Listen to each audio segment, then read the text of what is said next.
Welcome to Luca and Miguel. Enjoy the video. You begin by confirming the basics: Windows 7 version, 32 versus 64-bit, and a free USB port. This prevents wrong drivers. Once done, download the exact driver for your dongle model from the manufacturer, save it to desktop, and unzip if needed. Make sure to disable other active adapters briefly to avoid driver conflicts. Plug the dongle only after driver files are ready. You'll save time and reduce errors by preparing software before hardware connection. You now run the driver installer as administrator.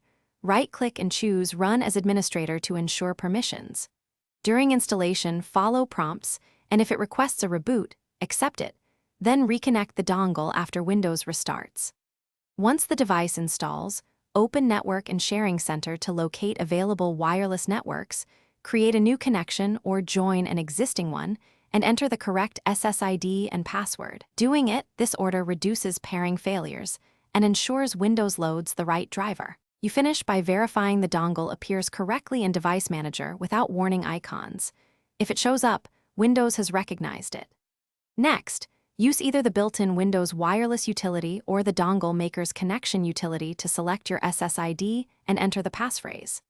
If the connection fails, try reinstalling the driver, using a different USB port, or disabling power management for the USB hub. These steps resolve most issues. One key tip: test on another PC to rule out hardware faults. Thanks for watching and please subscribe. It's the best investment you'll ever make.